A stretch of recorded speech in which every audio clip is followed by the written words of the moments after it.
Blogger intro হবে তুই ভাগ ভাগ ভাগ আরে ও ভাগছে না ও তো উড়াচ্ছে বিসমিল্লাহির রহমানির রহিম। আসসালামু আলাইকুম। আমি আহমেদ তাহা, দি মুসলিম রাইডার। সকাল বাজে 6:30 আর আমি বাসা থেকে বের হয়ে গেছি। এখন চলে যাচ্ছি উপশহর পয়েন্টে। চলে আসলাম উপশহর পয়েন্টে। এখন অপেক্ষা করছি আম্বরখানার সিএনজিতে ওঠার জন্য।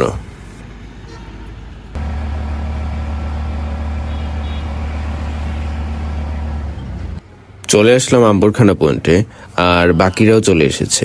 বাকিরা বলতে এরা। ইউনিমার্টের সামনে আমাদের বাস আসার কথা, আর আমরা সবাই খুবই এক্সাইটেড। আমাদের বাস অলরেডি চলে এসেছে এবং আমাদের এত আয়োজন কারণ হচ্ছে আজকে আমরা যাচ্ছি শিমুল বাগান। জি, সুনামগঞ্জে শিমুল বাগানে। একে একে সবাই বাসে উঠে পড়ছে। চলুন বাসে উঠে পড়ি। বাসে উঠতে না উঠতেই শুরু হয়ে গেল। দেখতেই পাচ্ছেন স্পিকারটা কেমন দোল খাচ্ছে। যাই হোক, 5 মিনিটের যাত্রা বিরতি। বাসের মধ্যে অলরেডি হই হুল্লোড় শুরু হয়ে গেছে। এই যে তোমাদেরকে হ্যালো দিচ্ছে পারস। Hello hello guys. আর আমরা এখনো সুনামগঞ্জ টাউনে ঢুকিনি। বাসের মধ্যে সবাই নাচানাচি করতেছে। আসলে পিকনিক পিকনিকে একটা ব্যাপার আছে। আমরা অলরেডি নদী পার হয়ে যাচ্ছি, আর ব্রিজের উপর থেকে আমাদের একজন সাথীকে আমরা পিক করব। ও আমাদের সাথে আসেনি, তবে ব্রিজের উপর থেকে আমাদের সাথে জয়েন করবে।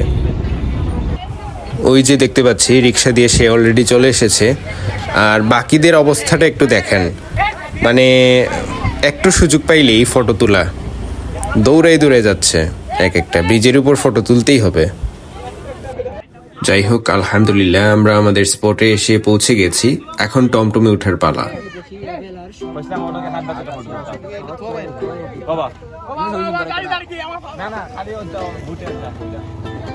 এইখান থেকে আমাদেরকে টমটমে করে ঘাটে নিয়ে যাওয়া হবে। তারপর নৌকো দিয়ে আমরা অন্য ঘাটে গিয়ে পৌঁছাবো। টমটম প্রায় উল্টেই যাচ্ছিল, তাই অনেকে টমটম থেকে নেমে হেঁটে হেঁটে যাচ্ছে। আমরাও টমটম থেকে নেমে হেঁটে হেঁটে পার হচ্ছি। এক টমটমে 8 জন করে উঠছি। এত রিস্ক নেয়ার কোনো মানেই হয় না।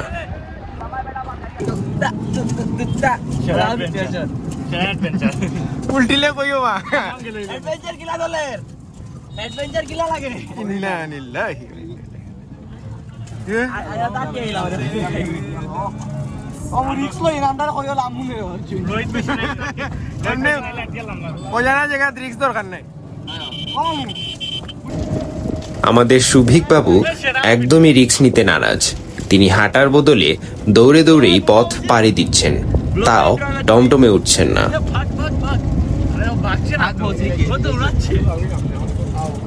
অতঃপর আমরা ঘাটে এসে পৌঁছে গেলাম। এবার নৌকার জন্য অপেক্ষা করছি। ওই যে দূরে পাহাড় দেখা যাচ্ছে, মন তো চাচ্ছে ওইখানে চলে যেতে।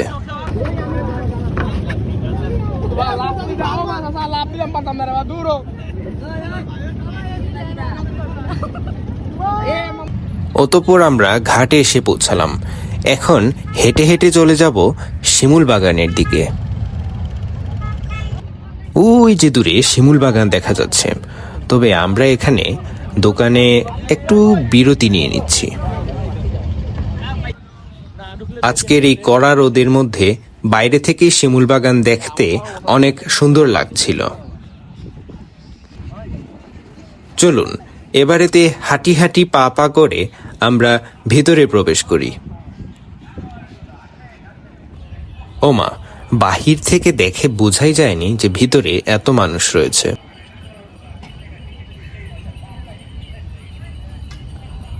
এই কড়া রোদের মধ্যে একটু ছায়ার মধ্যে বিশ্রাম নিয়ে নিচ্ছি। আর ওই যে আমাদের আরিফ দৌড়ে দৌড়ে আমার ক্যামেরার সামনে আসছে। আশেপাশে খালি ঝুনঝুনির আওয়াজ, না কেউ নৃত্য করছে না। এটি হচ্ছে ঘোড়ার গলায় ঝুলে থাকা ঝুনঝুনির আওয়াজ।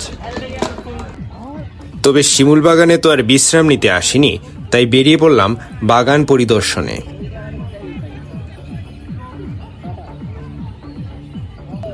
আমরা যে মৌসুমে শিমুল বাগান এসেছি এই মৌসুমে শিমুল বাগান পরিপূর্ণ লালে পরিণত হয়।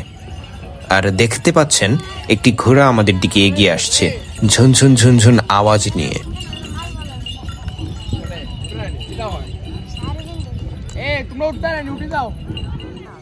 আমাদের আরিফ অলরেডি ঘোড়ার উপর উঠে গেছে।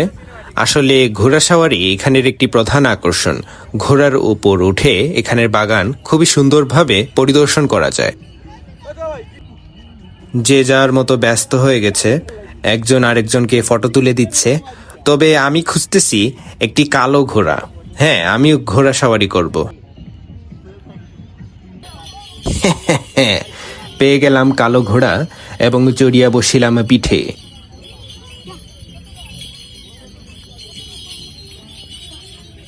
ঘোড়ার উপর থেকে শিমুল বাগানে দেখতে অনেক সুন্দর লাগে। আর এখন আমি বুঝতে পারছি যে শিমুল বাগানে এত ঘোড়া কেন। এবারে আস্তে আস্তে করে আমার ঘোড়াটিকে হাঁটিয়ে নিচ্ছে। আমার এখনো মনে আছে আমি যখন প্রথম শিমুল বাগান এসেছিলাম আমার ঘোড়াটি ভোঁদর দিয়েছিল।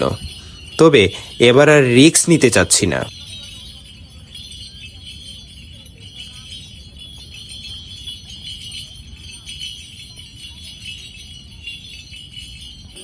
এবারেতে ঘোড়ার লাগাম আমাকে বুঝিয়ে দিয়ে সে আমার ভিডিও করতে শুরু করলো। আমার কিন্তু মোটামুটি ভয় ভয়ই লাগছিল, এই না জানি ঘোড়াটি আবার ভো দৌড় দেয়। তবে না, আমার ঘোড়াটি কিন্তু মোটামুটি শান্ত স্বভাবেরই ছিল। ঘোরাঘুরি অনেক হয়েছে, এখন হচ্ছে খাবার পালা। হাজি বিরিয়ানি হাউস থেকে সবার জন্য এসেছে বিরিয়ানি, তাই আমরা খেতে বসে গেলাম ছাউনি তোলে। খাওয়া দাওয়া শেষে সবার মাথা ঠান্ডা। আসলে পেট ঠান্ডা তো সবই ঠান্ডা। এবারেতে আরও একটু জিরিয়ে নিব আমরা। একটা লেজেন্ডারি বাইক এখানে রাখা, হুন্ডা অ্যাক্সেল। কত কিলোমিটার চলছে ঠিক বোঝা যাচ্ছে না। আচ্ছা, যাই হোক, ইটস অ্যান অফরোডার। আর এই ধরনের এরিয়ার জন্য এই বাইকটি একদম পারফেক্ট। আমরা আরেকটু জিরিয়ে নিচ্ছি, তারপর বেরিয়ে পড়ব। যাই হোক, আমাদের শিমুল বাগানের সফর এখানেই শেষ হচ্ছে। আমরা এখন আস্তে আস্তে বাসের দিকে অগ্রসর হব।